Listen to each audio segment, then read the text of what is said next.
todo indica que sí vamos a acabar con el programa que originalmente me tracé, que era analizar y comentar toda la primera parte de la acción humana, este tratado de Ludwig von Mises, primera parte que pues es la parte introductoria para lo que viene después, que es ya lo que uno entendería propiamente como el análisis económico, ¿sí?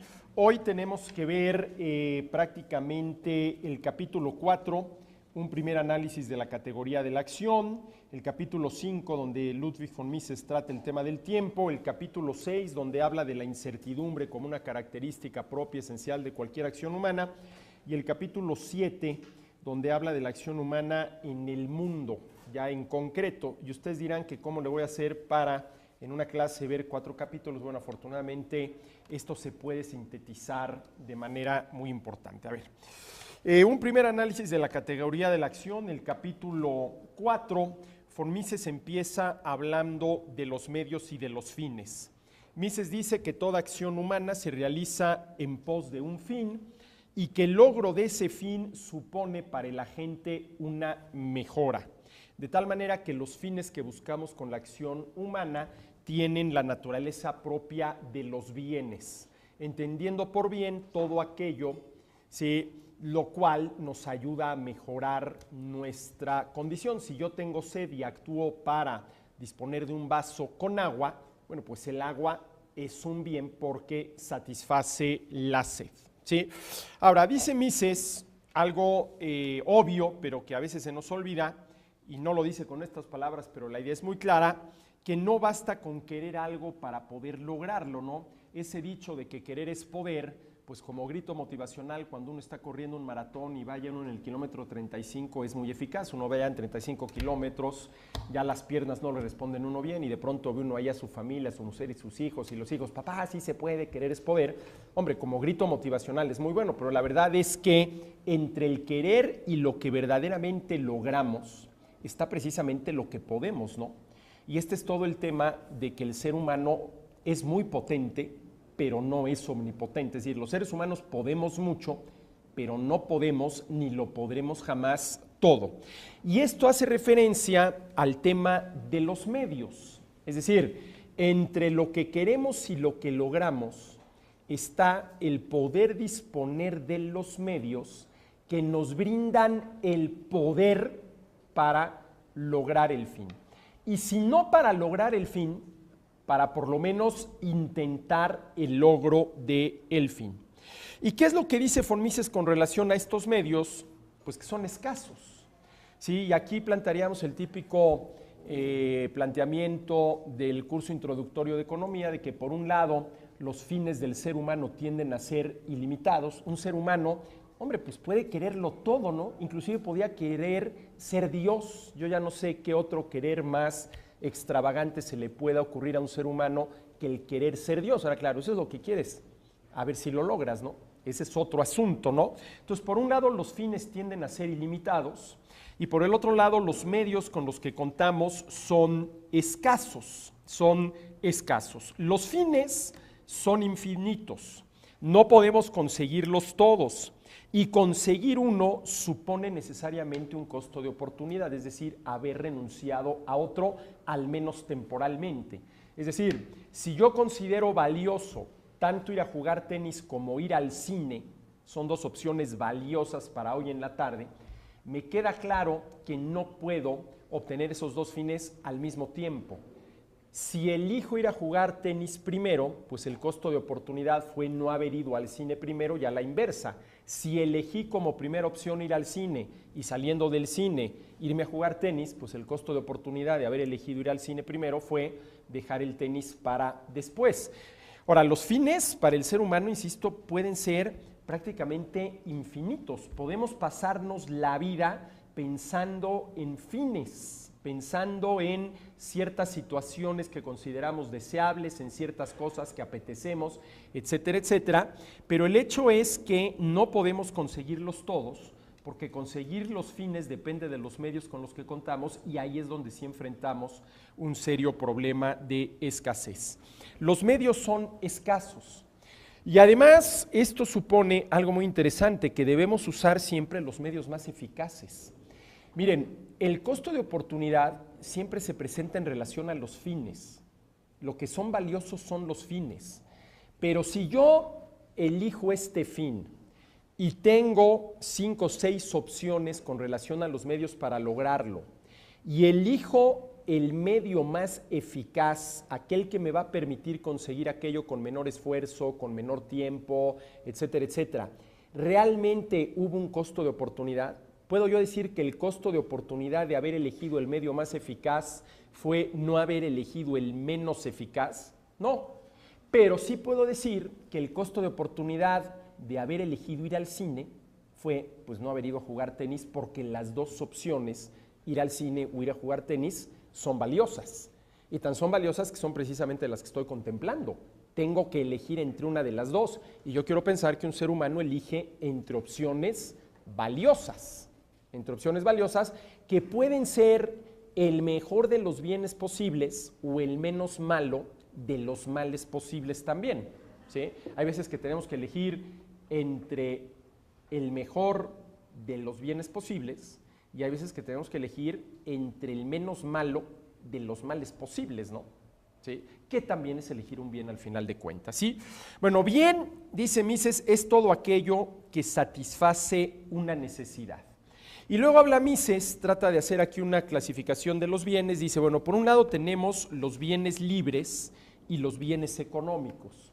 Los bienes libres, como lo sabe todo aquel que haya estudiado economía, son aquellos que alcanzan para todos en las cantidades que cada uno necesita y, ojo, gratis, gratis. La característica de los bienes libres es la gratuidad. Un ejemplo de ello es el aire que estamos respirando ahorita en este salón. Alcanza para todos en las cantidades que cada uno necesita y es gratuito. ¿Qué pensarían ustedes si al terminar esta sesión yo los paro ahí en la entrada y les digo, espérenme tantito, muchachos, me deben tanto del aire que respiraron? Pues dirían, híjole, el profesor aquí sí ya se volvió a comer, porque si nos cobrara el refresco que nos tomamos, aunque sabemos que es parte de la hospitalidad que nos brindan, sí, la Fundación Naumann y Caminos para la Libertad, pero pues entendería, ¿no? Porque aquello al final de cuentas es un bien económico, no es un bien libre, ¿sí? Entonces, un bien libre, y esta no, la definición no la da von Mises, la idea es esa, pero la definición es mía, es aquel que alcanza para todos en las cantidades que cada uno necesita y gratuito, y es gratis. Un bien económico, fíjense qué interesante, es aquel que alcanza para todos en las cantidades que cada uno necesita, ¿sí?, al precio al que el oferente está dispuesto a proveerlo. Esto es lo interesante. Ahí ya la gratuidad no entra. Pero si tú estás dispuesto a pagar el precio a cambio del cual el oferente está dispuesto a proveerte de aquello que tú quieres, lo vas a conseguir. Lo vas a conseguir. Aquí lo interesante es que los bienes libres son gratuitos y los bienes económicos tienen un precio. Y el que quiera acceder a esos bienes económicos tiene que estar dispuesto a pagar ese precio. ¿Cuál es la muestra irrefutable de que un bien es un bien económico y no un bien libre? El que tiene un precio. El que tiene un precio. Y que sabemos obviamente que ese precio no es un capricho, no es una arbitrariedad, no es la posición egoísta del oferente que lo que quiere es sí, sacar dinero del bolsillo del consumidor a toda costa. Los precios no son una arbitrariedad del oferente, son una consecuencia, ¿sí?, de la escasez. Son una consecuencia, por un lado, de que producir esos bienes y servicios económicos tuvo un costo. Y si queremos seguir, ¿sí?, disfrutando de esos bienes y servicios, como consumidores tenemos que estar dispuestos a pagar un precio que le permita al oferente por lo menos recuperar su costo de producción, incluida ahí la ganancia normal. Pero además del costo de producción, el hecho es que esos bienes y servicios son escasos y entonces hay que racionarlos porque no todo alcanza para todos y menos gratuitamente. Entonces hay que racionarlos. ¿Y qué quiere decir racionarlos? ¿Sí? Bueno, buscar la manera, ¿sí?, de distribuir aquello. Ahora, esto se puede hacer de muchas formas. Podríamos racionar un bien escaso en función de una simple y sencilla operación aritmética. ¿Cuánto hay? ¿Cuántos somos? Haz la división y de a tanto nos toca, ¿sí? O, suponiendo que pudiéramos determinar esto con exactitud, en función de las necesidades de cada quien. aquello que es escaso le tocará a aquel que más lo necesite. Ahí el problema está en poder determinar objetivamente quién es realmente el que más lo necesita. O este mecanismo que hemos encontrado los seres humanos, que parece ser que cuando los mercados pueden operar con normalidad es el más justo y eficaz, que es precisamente el sistema de precios. ¿Para quién se producen los bienes y servicios que se ofrecen en el mercado? Para el que está dispuesto a pagar su precio. ¿Sí? Y parece ser que eso es lo más justo y eficaz. ¿Sí? Eso es lo más justo y eficaz. Y luego además, siguiendo lo que ya dijo Menger, a quien analizamos aquí a lo largo de 3 círculos Bastiat hace ya algunos meses, dice Mises que los bienes también se pueden dividir en bienes de primer orden, que son los que satisfacen directamente las necesidades, los gustos, los deseos, los caprichos, y que son valorados por sí mismos, y los bienes de segundo, tercer, cuarto, etcétera, etcétera, orden, que satisfacen indirectamente las necesidades de los consumidores. A ver, los bienes que satisfacen directamente las necesidades de los consumidores, ¿sí?, son los bienes de consumo. Los bienes que satisfacen indirectamente las necesidades de los consumidores son los factores de la producción, que se usan para producir los satisfactores. Y aquí Mises retoma, sí, este descubrimiento, vamos a llamarlo así porque al final de cuentas eso fue, de Menger, que supone que valoramos los bienes de segundo, tercer, cuarto orden, los factores de la producción, en la medida en que valoramos los bienes de consumo final a cuya producción contribuyen. Recuerden el ejemplo que pone Menger, ¿no? Lo que realmente valoramos nosotros es el trozo de pan. Eso es lo que valoramos porque con ello directamente satisfacemos nuestras necesidades.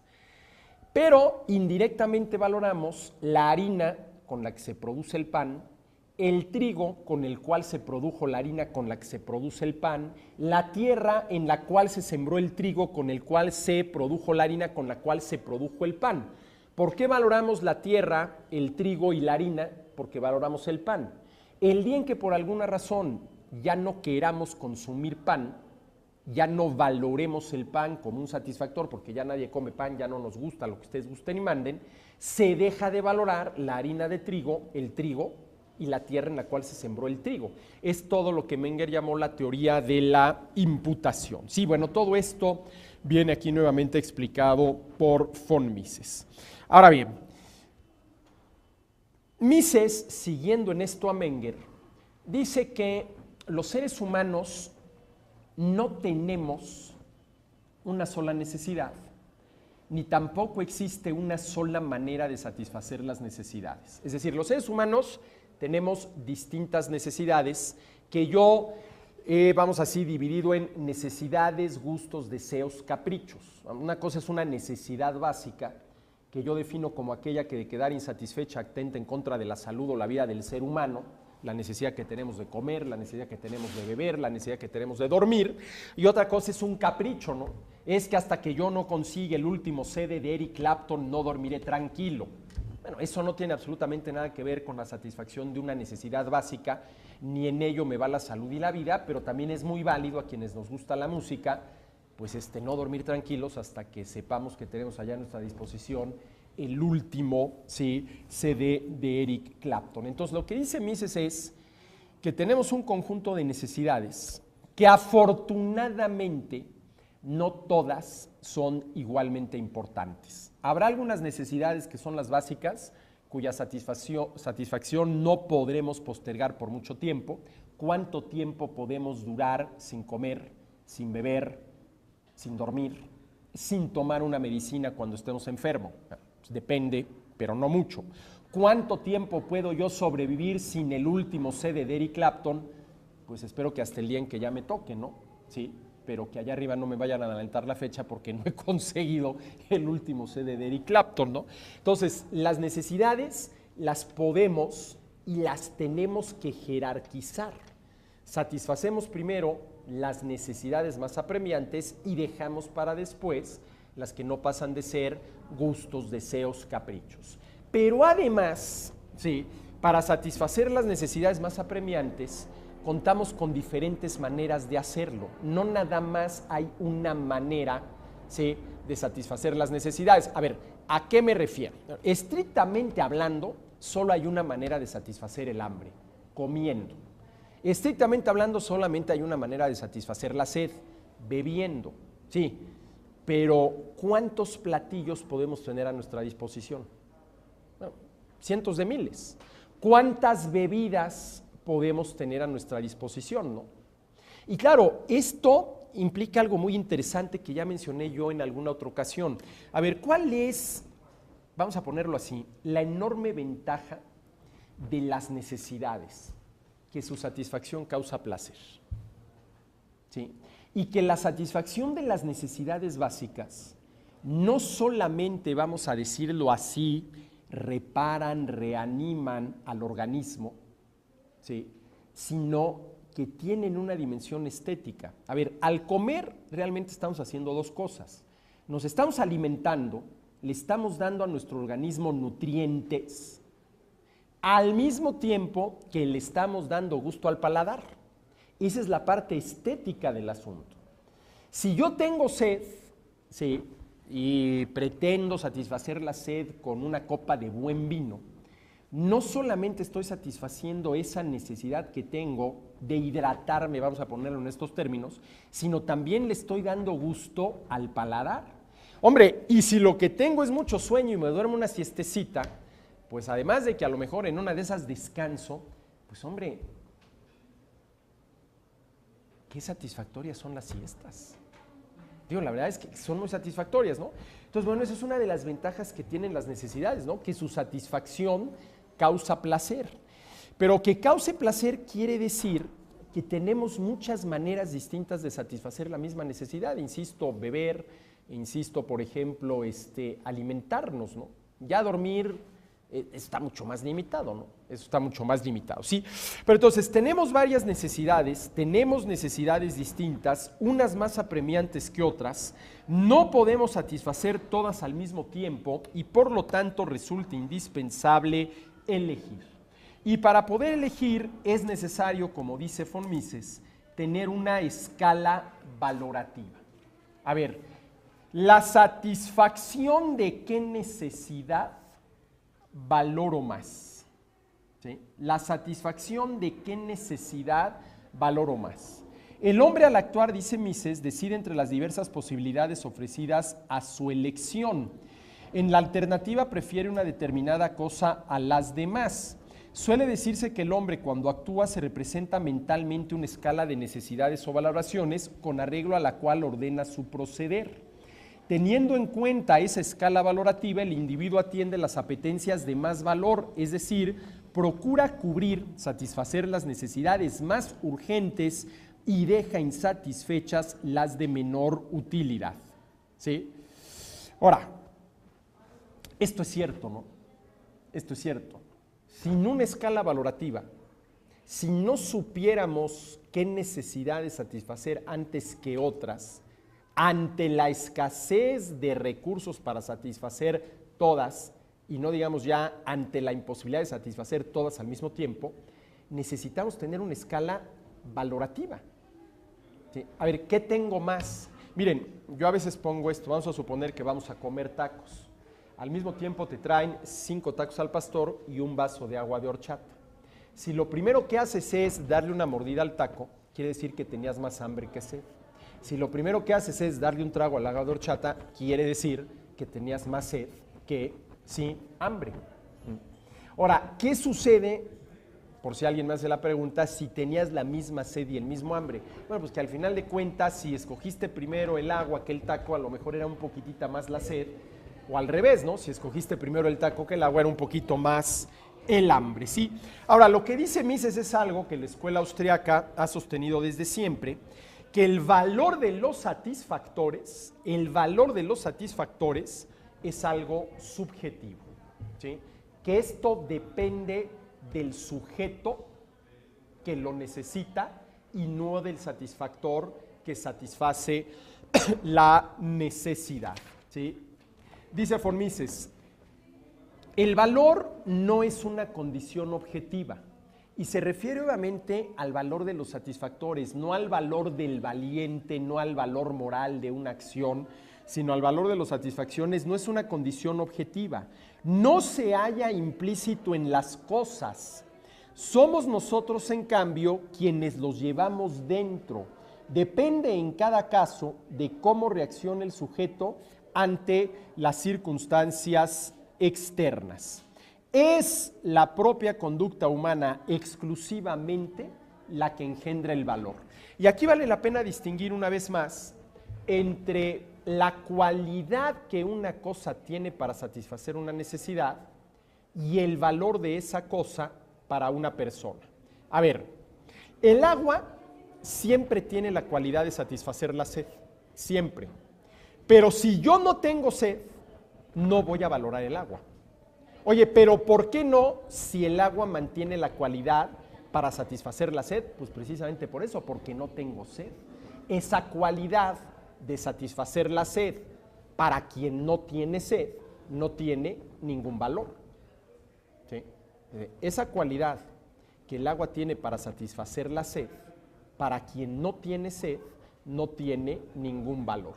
Y aquí regreso a algo que decía Menger, que no recuerdo si Mises lo trata, pero yo cuando se lo leí a Menger por primera vez me llamó mucho la atención. Menger decía que estrictamente hablando no valoramos el satisfactor, sino la satisfacción de la necesidad. Menger diría, si hubiera tenido enfrente uno de estos aparatitos, que no valoramos esto, valoramos esto. Y tan es así que si esto llegara a descomponerse y ya no tiene compostura y para mí no tiene ningún valor sentimental, sin ningún remordimiento de conciencia lo tiro a la basura y compro otro. ¿Por qué? Pues porque yo no valoro esto. Lo que valoro es la posibilidad que esto me da de hablarle a quien le tengo que hablar de una manera mucho más eficaz que la que sería tener que ir a mi oficina hasta donde está el teléfono fijo, ¿no? Hasta donde está el teléfono fijo, ¿sí? Dice Mises que la escala de necesidades, ¿sí?, no es objetiva, no es universal, no es inmutable.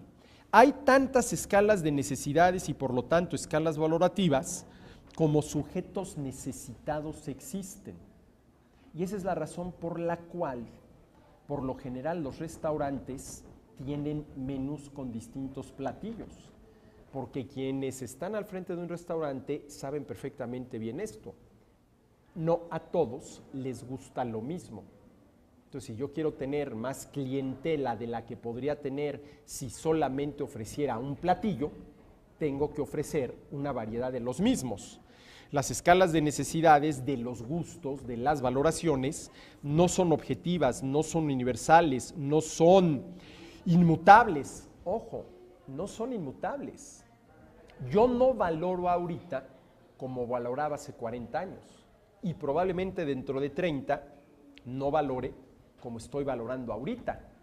Conforme uno va avanzando en edad, valora de manera distinta los satisfactores, ¿sí?, que se le presentan a uno. Probablemente yo hace 40 años o 50 hubiera valorado muchísimo una patineta.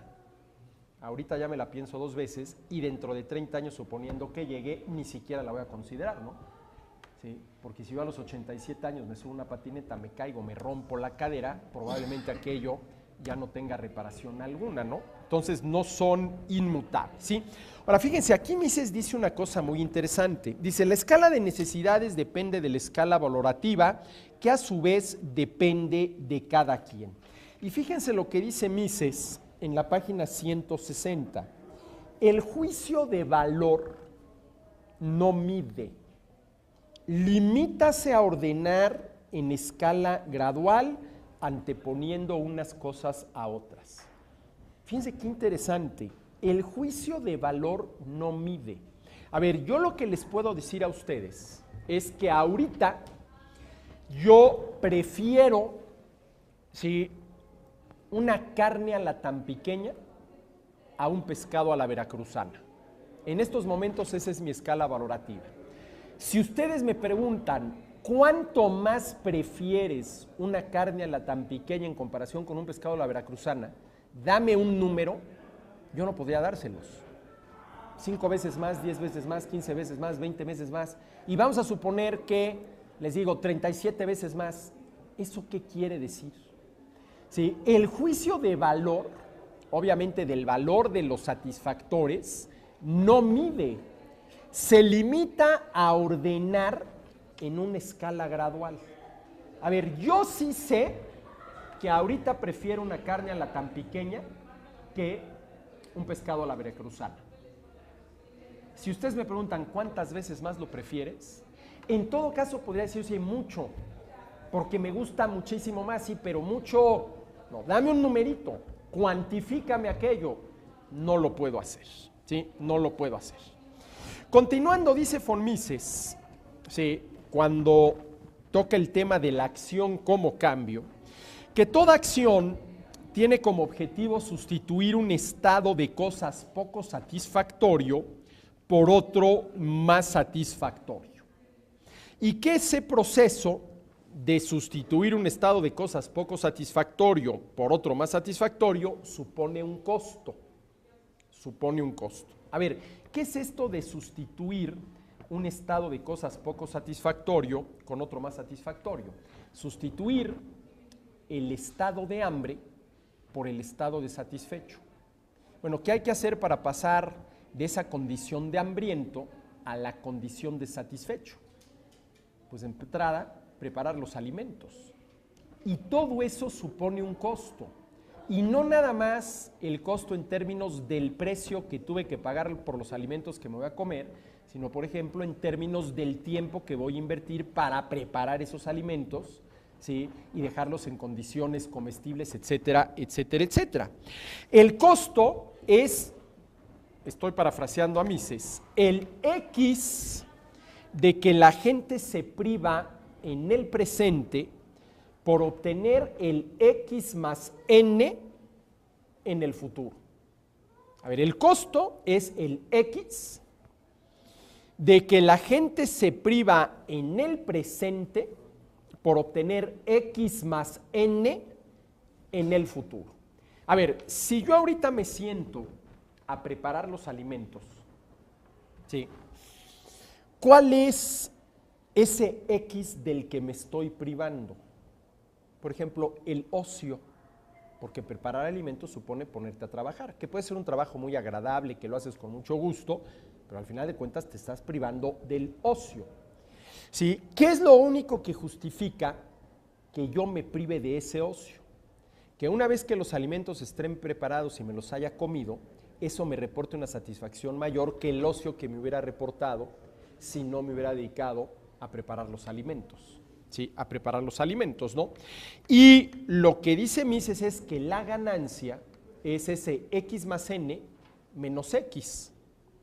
Y eso, señores, para decirlo muy claramente, es el lucro, la ganancia, el beneficio, que en este ejemplo de la comida no tiene absolutamente nada que ver con el dinero.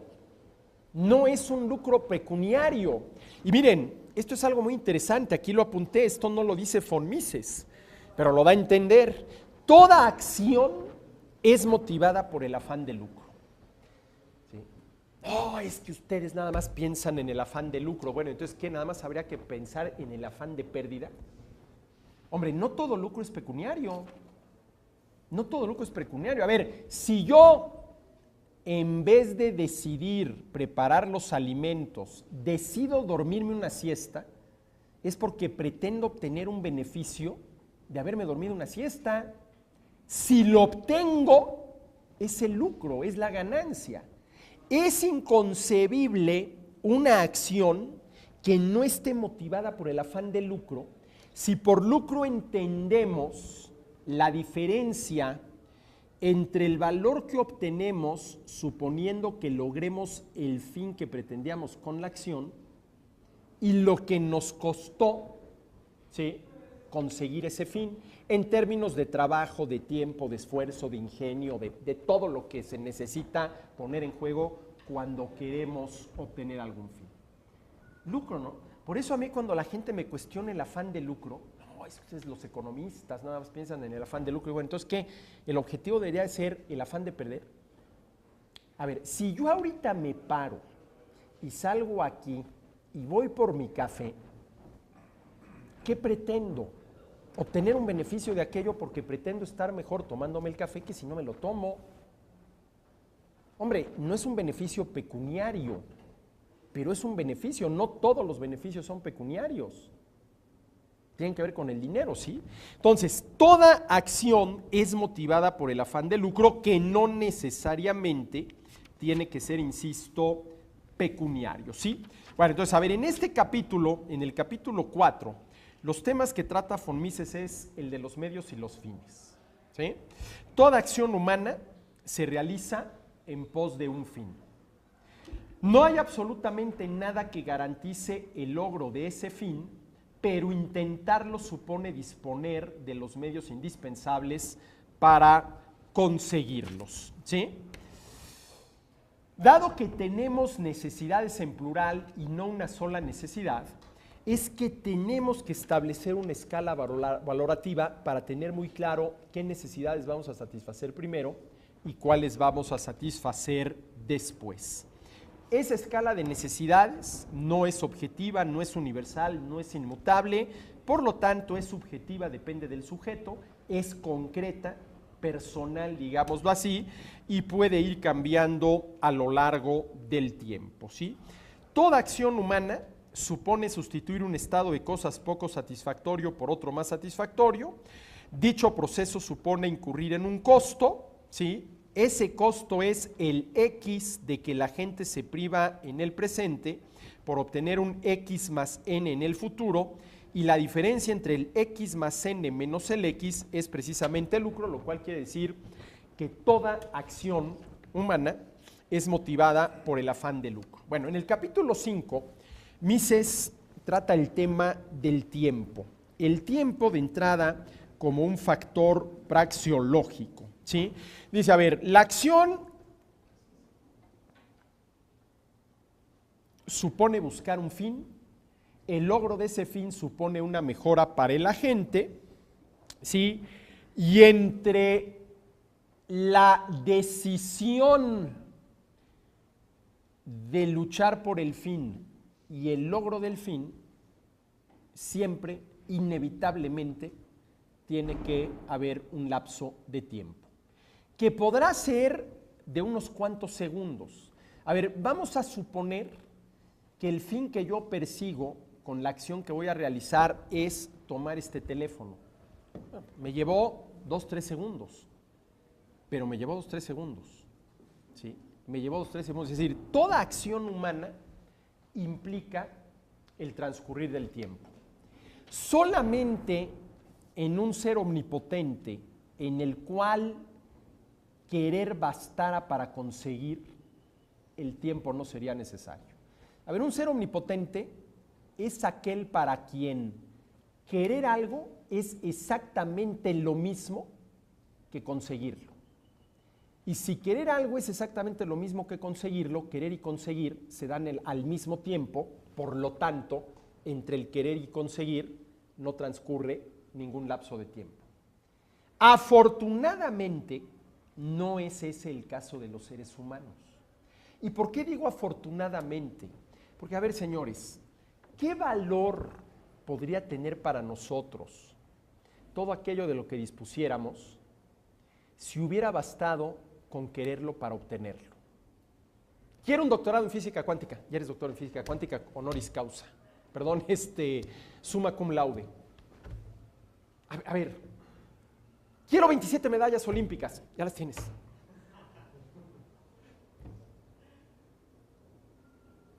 A ver, ¿de qué puede estar muy orgulloso Michael Phelps? 22 medallas olímpicas, 18 de oro, 2 de plata y 2 de bronce.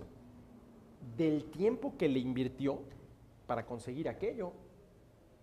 Ahora, claro, esto nos lleva a la pregunta, ¿y entonces qué pasa con Dios, no? Bueno, pues ese es otro asunto. Ese es otro asunto por demás complejo, ¿no? Porque, bueno, Dios por definición es omnipotente. En Dios basta que quiera algo para que lo logre, ¿sí? Entonces, el tema del tiempo. Dice Mises que antes, durante, después, temprano, a tiempo, tarde, causa-efecto, todos estos conceptos son conceptos praxeológicos, son conceptos de la acción, que simple y sencillamente es inconcebible la acción sin un antes de la acción, un durante la acción y un después de la acción, ¿sí? Y inclusive, fíjate qué interesante este asunto del tiempo, porque si hay algo de lo que no podemos dudar, que realmente le pertenece al ser humano como una de sus propiedades más naturales, llamémosle así, son sus acciones. ¿Por qué? Porque, a ver, señores, yo decido echar a andar la acción. Yo decido mantener la acción andando y yo decido pararla. A ver, vamos a suponer que yo tengo como propósito correr un maratón, el domingo es el maratón, a las 8 de la mañana estoy ahí en la línea de salida. Oigo el pistoletazo. Bueno, ¿quién decide que yo empiece a correr? ¿Quién echa a andar mi carrera? Yo. No el pistoletazo es una mala señal de que, órale, empieza a correr. Voy en el kilómetro 22, a la mitad del maratón. ¿Quién decide que yo siga corriendo? ¿Quién mantiene en movimiento esa acción? ¿Quién me mantiene en movimiento? Yo. Cruzo la meta. ¿Quién me para? Yo. Me paro. ¿Se imaginan qué pasaría con una acción si una vez echada a andar no la pudiéramos detener? Imagínense un maratonista, ¿no? Si una vez que echó a andar no pudiera detenerse. No, pues tarde o temprano le da el infartazo ahí corriendo, ¿no? Porque por más buena condición que tengas, pues tarde o temprano el corazón te va a reventar. En ese sentido, las acciones son nuestra propiedad. Yo la echo a andar, yo la mantengo andando, yo la termino, ¿no? Dependen de mí, son de mi propiedad en ese sentido. Mucho más, vamos a decirlo en estos términos, suponiendo que en esto haya grados, de mi propiedad son mis acciones que este teléfono o que estos anteojos. Porque este teléfono podrá dejar de ser mío, estos anteojos pueden dejar de ser míos, este libro podrá dejar de ser mío, pero mis acciones, ¿cómo? ¿Cómo? ¿Y qué sucede cuando alguien te obliga a realizar una acción? Que al final de cuentas, tú decides si la realizas o no. Claro, bajo presión, pero tú decides. Y tan tú decides que por eso te tienen que presionar para que decidas hacer una acción que sin esa presión no realizarías. Te someten a tortura para que confieses el crimen que no cometiste. Tú decides si confiesas o no. Y miren, ¿quién fue? Nietzsche tiene una frase, no recuerdo si en este texto, El crepúsculo de los ídolos, donde habla de la libertad de la voluntad, que podría ser redundante, ¿no? La libertad de la voluntad. No, pero a ver, la voluntad es libre cuando nadie y solamente algo me presiona para actuar en determinada sentido. Pudiera no ser libre cuando alguien me presiona para actuar en cierto sentido. Pero al final de cuentas yo decido. Es decir, no hay manera de darle la vuelta a la acción. Hombre, salvo los casos, evidentemente, de algún deficiencia mental, algo así, bueno, ahí sí, ¿no? Que es el típico argumento de película, ¿no? Es el asesino, sí, pero está malo de sus facultades mentales. No sabía lo que hacía, ¿no? Si no sabía lo que hacía. Ahora, fíjense, aquí hay otro elemento interesante, el saber lo que se hace. A ver, el saber lo que se hace es un elemento indispensable de una acción verdaderamente libre, sí. Sí, bueno, en fin, pero ya me estoy desviando del asunto, ¿no? Dice Mises, al hablar del tema del pasado, del presente y del futuro, y aquí lo parafraseé un poquito, muchísimas gracias, hablando de la satisfacción de las necesidades, señor, muchas gracias. Sí, que a ver, que la acción está motivada por el pasado, se realiza en el presente apuntando hacia el futuro. A ver, ¿por qué la acción está motivada por el pasado? Porque, a ver, si toda acción tiene como fin remover un malestar, que puede ser mínimo, no tiene que ser un gran malestar. A ver, vamos a suponer que ya mis anteojos están muy cochinos, ya no veo nada, me los quito y los limpio. Bueno, esa acción tiene como fin remover un malestar. ¿Cuál? Pues el malestar de que ya están tan cochinos los anteojos que no veo, ¿sí? Ese malestar, ¿de dónde viene? Del pasado, que puede ser el pasado inmediato, y no me di cuenta y le puse, ay, mira, quedaron ahí mis huellas, no veo nada más que mis huellas dactilares. Bueno, pero ¿de dónde viene ese malestar? Pues del pasado inmediato, del momento pasado en el cual pusiste los dedos sobre los anteojos y ahora ya no ves, ¿no? ¿Sí? La acción motivada por el pasado, realizada en el presente. A ver, toda acción, por definición, se realiza en el presente. Nadie puede realizar una acción en el pasado. En el pasado pudimos haber realizado acciones, pero a ver, realicen una acción en el pasado o realícenla en el futuro, no. El tiempo de la acción, de la realización de la acción, es el presente, ¿sí? Y obviamente toda acción apunta al futuro, ¿sí? Futuro en el cual lo que se pretende es remover ese malestar, ¿sí? Y convertirlo o transformarlo en un bienestar, ¿sí? La acción, dice von Mises, influye solamente en el futuro. Claro, a ver, no hay acción humana que pueda influir en el pasado. Miren, no hay manera de modificar el pasado. Por eso hay que tener mucho cuidado con lo que hace uno en el presente. Nunca lo había visto así de... Pero sí es cierto, no hay manera de modificar el pasado. Por eso hay que tener mucho cuidado con lo que hacemos en el presente. Pero miren, sí hay manera de modificar ciertos efectos del pasado. Y esto tiene que ver con el perdón. Vamos a suponer que en el pasado alguien a mí, conscientemente, voluntariamente, con el objetivo de dañarme, me hizo un gran daño. Y ya no hay manera de deshacer ese daño. No hay manera, ¿sí? Pero lo que sí se puede modificar es la consecuencia de aquello en el presente. Si yo a aquel que me hizo daño, de aquí a que yo me muera, le voy a tener un odio y un rencor y una sed de venganza que literalmente me va a ir corriendo por dentro. Si yo lo perdono, ahora claro, a ver, ¿en serio? Ahora, ¿qué supone eso? Afortunadamente yo nunca he estado en una situación así de que tenga yo que perdonar. Si siempre tienes cosas que perdonar, porque cuando se perdonan a los 5 minutos se te olvidaron, ¿no? No, pero algo así verdaderamente grave, ¿no? ¿Qué supondría eso, no? Pero bueno, aquí ya me estoy desviando, ya me estoy metiendo a temas que no tienen mucho que ver con esto. La acción influye solamente en el futuro, ¿sí? Porque con toda acción lo que pretendemos es un futuro que puede ser mediato o inmediato, pero mejor, ¿sí?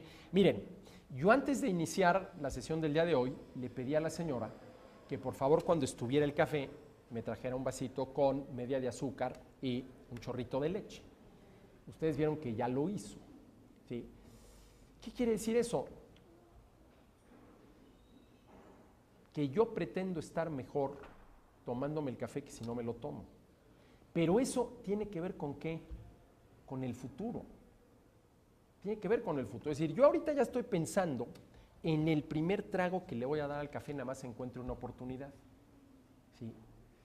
Pero esa acción tiene que ver con el futuro que puede ser inmediato. A ver, ya de una vez, ¿eh? O puede ser mediato, ¿no? Terminar una tesis doctoral que me va a llevar todavía 3 años. Te faltan 3 años, ¿no? Trabájale, ¿sí? Etcétera, etcétera. La acción influye solamente en el futuro, ojo, pero se halla siempre en el presente. Se realiza en el presente, ¿sí? Pero influye solamente en el futuro que puede ser inmediato. Toda acción, lo digo yo, siguiendo a Mises, es esencialmente futurista. Toda acción es esencialmente futurista, ¿sí? Y fíjense, da luego Mises aquí una definición de presente que la menciono nada más porque creo que da para hacer una tesis sobre esto. Dice, el presente es aquel pasado que todavía conserva cierta actualidad. Fíjense, define el presente en términos del pasado. El presente es aquel pasado que todavía conserva cierta actualidad. Porque miren, somos lo que hemos sido. Pero de todo lo que hemos sido, ¿sí? De todo lo que hemos sido, ¿qué está presente en lo que somos hoy? Pues lo que sigue siendo actual de nuestro pasado. Miren, hoy en la mañana me pasó una cosa muy interesante. Un amigo mío me mandó una fotografía de 1974 cuando estábamos en la prepa. Y estamos ahí un grupo de amigos en el salón de clases, atrás eran, yo creo que eran clases de matemáticas porque el pizarrón estaba en matemáticas. Yo de ese momento ya no tenía memoria.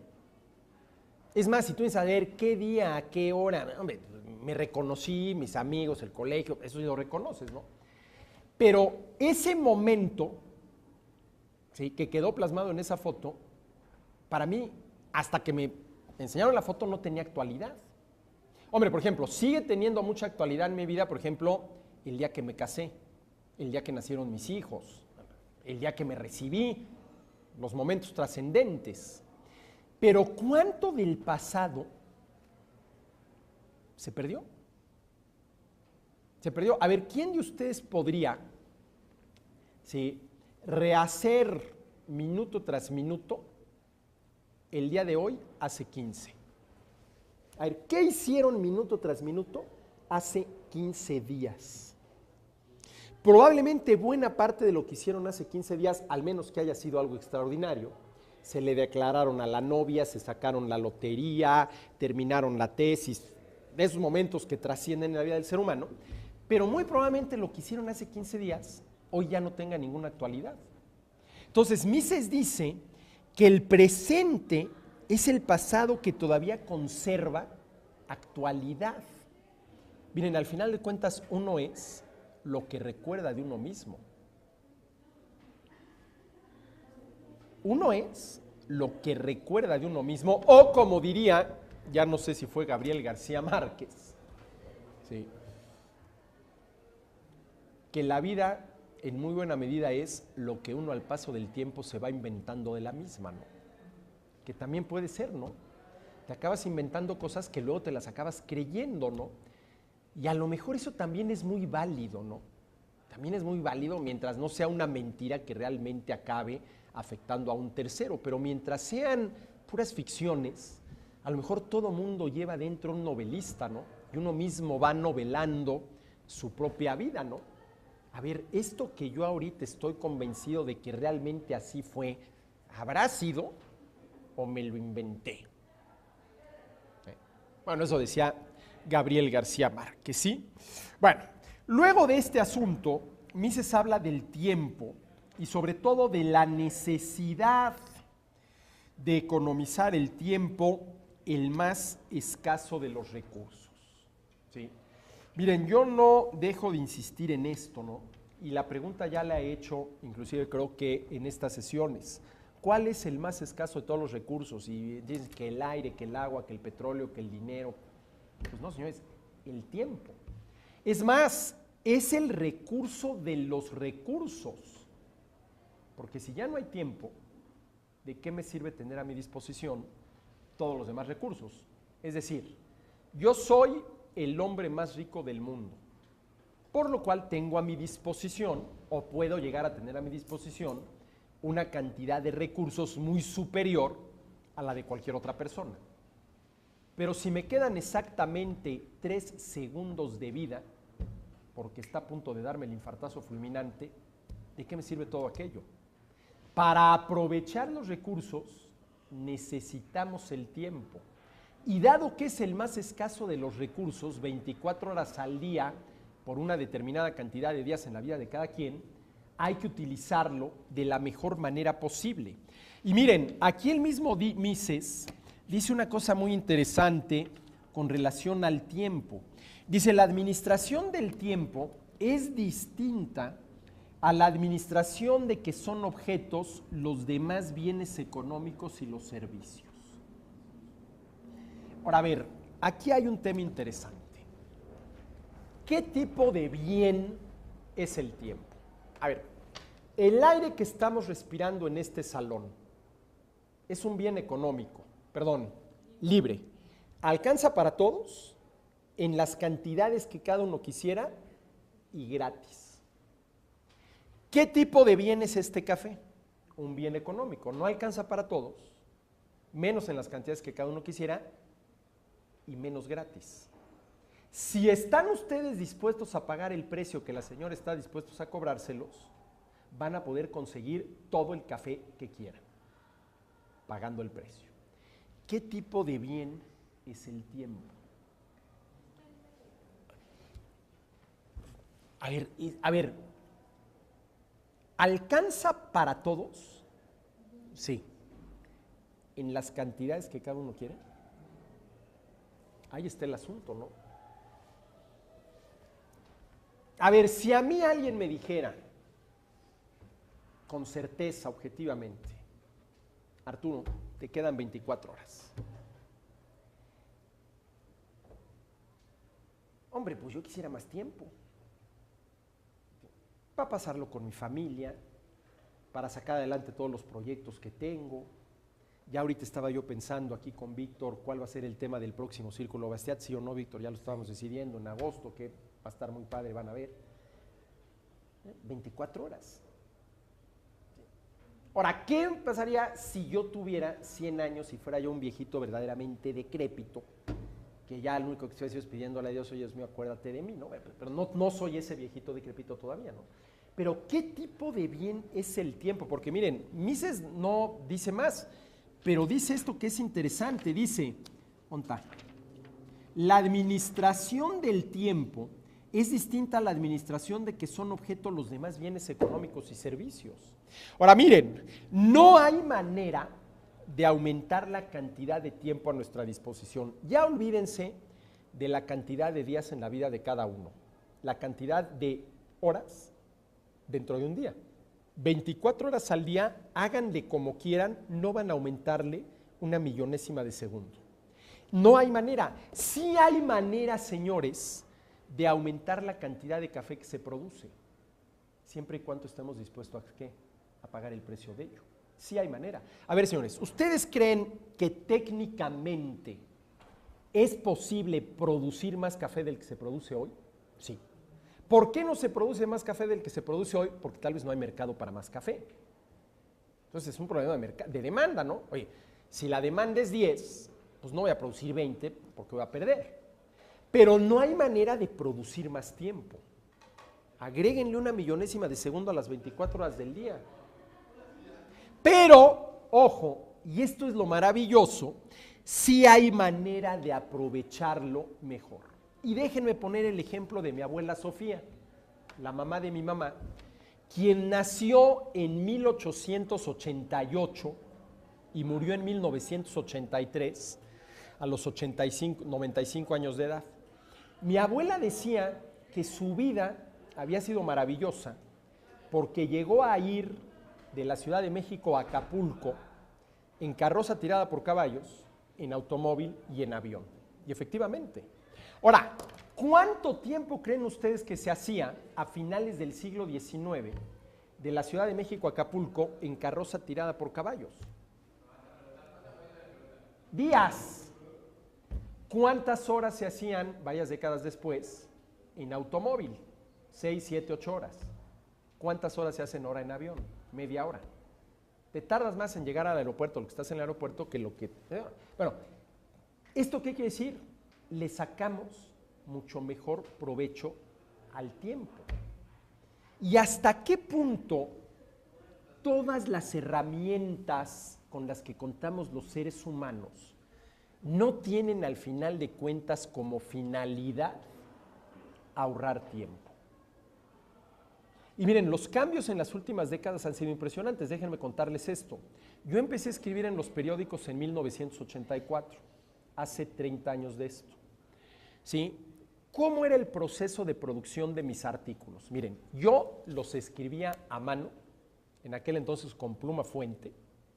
Mi secretaria los transcribía a máquina. Yo revisaba el artículo y si en algún párrafo había un error, ese párrafo se recortaba, se volvía a escribir, se pegaba con diurex y con mensajero físicamente se enviaba el artículo, en aquel entonces era el Universal. Todo ese proceso, el día en que a mí el artículo me salía a la primera, mi secretaria no cometía muchas faltas y el mensajero no encontraba mucho tráfico, llevaba 6 horas. 6 horas.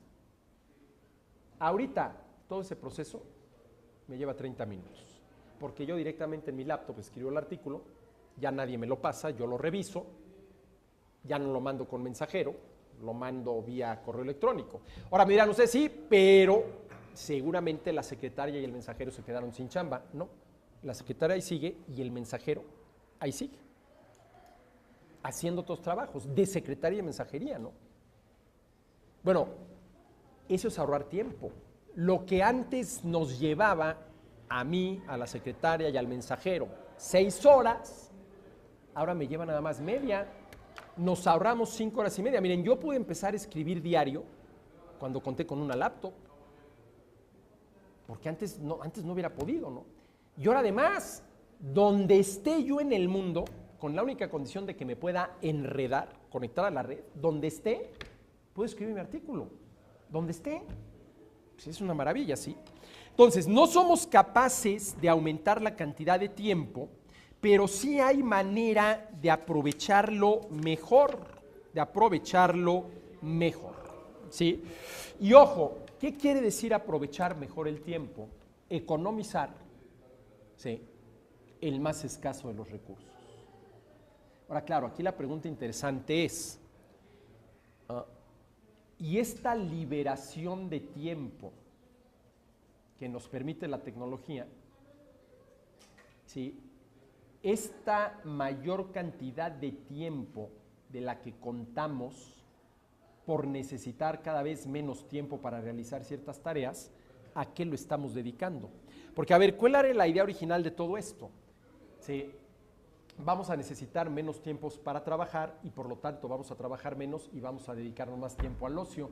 Pues no, porque en una de esas, al menos en mi caso, que supongo que es el de muchos, yo hoy trabajo más de lo que trabajaba, ¿sí?, hace 30 años. ¿Sí? Y por una razón muy sencilla, hace 30 años mis hijos estaban muy chiquitos y yo salía de aquí corriendo a las 7 de la noche para llegar a tiempo a la casa y merendar con ellos, y estar con ellos y jugar con ellos. Hoy yo llego a mi casa y mis hijos ni me pelan. Sí, es más, sí. A veces los que llegan temprano, oye papá, a ver, va a cenar papá en la casa, pues vamos a ver si llegamos temprano, a ver si cenamos con mi padre, ¿no? Pero eso es interesante, ¿no? Es que esto nos va a dar más tiempo. Bueno, de acuerdo, pero ¿para qué? ¿Para qué no? Ahora, claro, no está mal que nos dé más tiempo para trabajar, al contrario, ¿no? Al contrario, sí. Hombre, siempre y cuando no nada más vivamos para trabajar, ¿no? Pero bueno, ese ya es otro asunto, ¿sí? Bueno, en el capítulo 6, Mises empieza... Bueno, espérame, antes de entrar al capítulo 6, en el capítulo dedicado al tiempo, Mises hace una reflexión interesante. A ver, dice, la acción de un solo agente tiene que darse a través de una secuencia temporal. Es decir, yo no puedo realizar 2 acciones al mismo tiempo. Primero realizo una y luego realizo otra. Pero las acciones de 2 o más agentes sí pueden realizarse al mismo tiempo. Y fíjense, eso es lo que permite que la cooperación. A ver, Messi no puede realizar 2 jugadas al mismo tiempo. O realiza una o realiza la otra. Y si realiza una primero, pues la otra vendrá después. Pero no puede realizar 2 acciones al mismo tiempo, ¿sí? Pero Messi e Iniesta sí pueden realizar cada uno su acción al mismo tiempo, cooperando entre sí para ganarle al Real. ¿Sí? Y fíjense, esto es lo que hace posible la cooperación. Y la pregunta es, ¿por qué las realizan? Porque aumenta su eficacia. Se logran más fácilmente más y mejores fines. A ver, ¿qué posibilidades tiene Messi solitito en la cancha, de ganarle, no digamos ya al Real Madrid, sino a los Osasuna? Ninguna. Pero es Messi, está solito. ¿Cómo aumenta la eficacia de Messi como futbolista en la cancha? Pues tiene que aparecer Iniesta, tienen que aparecer los otros, ¿sí?, que lo apoyen, ¿sí? La cooperación. Bueno, en el capítulo 6, Mises habla de la incertidumbre. Dice que toda acción es esencialmente especulativa porque nunca se tiene la certeza de lograr el fin. Nunca se tiene la certeza de lograr el fin, ¿sí? Y la causa de esto es, como ya lo dije hace rato, la no omnipotencia del ser humano. Somos muy potentes. Hemos logrado maravillas, pero no somos omnipotentes. Lo que depende 100% de nosotros es el intento, no el logro. ¿Sí? No el logro. Miren, por eso decía Adam Smith en la teoría de los sentimientos morales que tal vez lo correcto sería juzgar la conducta del ser humano por sus intenciones, porque esas sí dependen 100% de él, y no por sus logros, porque los logros no dependen 100% de él. ¿Sí? Ahora, claro, aquí el problema está en saber exactamente cuáles fueron las intenciones de cada quien, lo cual supondría que ese cuate, esa persona, ese agente, te las manifestara, ¿no? Te las manifestara. Pero miren, aquí hay una cuestión interesante. Toda acción es esencialmente especulativa porque nunca se tiene la certeza de lograr el fin, ¿sí? Sobre todo, entre más valioso sea el fin, la certeza es que la incertidumbre, perdón, es mayor, ¿sí? La incertidumbre es mayor. A ver, ¿qué probabilidades hay de que yo efectivamente logre el fin que busco, que es tomar el vaso con café y darle un trago? Ahorita. Ustedes dirán, ¿hay 100% de probabilidad de que yo logre ese fin? ¿100%? No. A ver, ¿qué tal si en el momento en el cual, es más, que yo no me doy cuenta y lo tiro, tiembla y se cae el vaso? A ver, lo más probable es que no lo tire ni que tiemble, pero no es seguro. Mire, déjenme contarles algo. Hace muchos años estaba yo dando una clase de microeconomía en la maestría del TEC de Monterrey. Era ya de noche y estaba yo hablando de esto, ¿no? De que toda acción humana es especulativa, y me decía un alumno, no, pero es que sí hay acciones que podemos estar 100% seguros. Le dije, bueno, a ver, ¿tú estás 100% seguro de que si ahorita vamos a la cafetería consigues una taza de café? Sí, profesor, claro que sí. Yo también estaba 99.9% seguro de que iba a tomar la taza de café. Íbamos a ir todos a la cafetería, iba a tomar la taza de café, y me he dicho, ya ve, la conseguí, pero de todas maneras podrían haber pasado muchas cosas, iba a ser la parte teórica, ¿no? Y órale, vamos. Ahí vamos todos a la cafetería, caminando por los pasillos del TEC, del Monterrey, allá en el lago de Guadalupe. Llegamos a la cafetería, cerrada. Eran ya las 9 de la noche, cerrada. Bueno, no, yo me sentí. Dije, ¿ya ves? Estaba cerrada. Eran ya las 9 de la noche, no sé si cerraban 8:30 o acababan de cerrar, pero ya estaba cerrada. Ahora, si hubiera estado abierta y hubiera conseguido la taza de café, yo hubiera dicho, bueno, pero no me vas a negar que existía la probabilidad de que se hubiera acabado el café, de que se hubiera descompuesto la cafetera, de que se hubiera ido el agua y no tenían agua para preparar el café. Es decir, podrían haberse presentado muchas circunstancias para que no consiguieras la taza de café, aunque lo normal, habitual en una cafetería es que consigas café. Eso es lo normal. Pero no me van a negar que pueden presentarse muchas circunstancias que te impidan conseguir tu taza de café. Y eso no saben cómo lo recuerdo con muchísimo gusto, porque ahí sí me salió redondo, estaba cerrada la cafetería. Yo creo que a este muchacho esa lección no se le va a olvidar en su vida, ¿no? en su vida, ¿sí? Bueno, toda acción es esencialmente especulativa, ¿sí? El logro del fin que se busca con la acción es más o menos probable, pero nunca seguro. Y luego Mises habla aquí cosas muy interesantes que ya no voy a tener de la probabilidad, ¿no? Todo lo que tiene que ver con la probabilidad. Y luego habla de la predicción. Dice, a ver, se puede predecir supuestos de por medio qué va a pasar. Y aquí Mises ya habla directamente de la economía. A ver, ceteris paribus, si la cantidad de dinero que se intercambia en una economía aumenta más que la oferta de bienes y servicios, el resultado va a ser la inflación. ¿Sí? Supuesto de por medio, todo lo demás constante, si la cantidad de dinero que se intercambia en una economía aumenta más que la oferta de bienes y servicios por el lado del Producto Interno Bruto de las importaciones, el resultado va a ser la inflación. La pregunta es si se puede predecir también, aún cumpliéndose con los supuestos, en cuánto o de cuánto va a ser la inflación. Y ahí es donde Mises dice que no.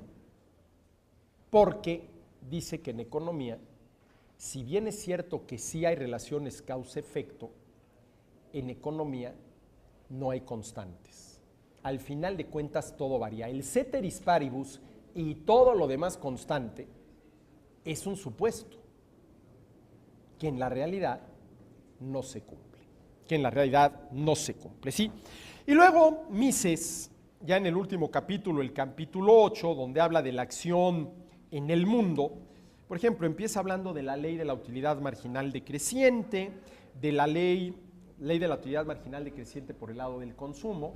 En la medida en que consumimos más de algún bien o servicio, la satisfacción que nos reporta cada unidad nacional va siendo menor, etcétera, etcétera. Habla de la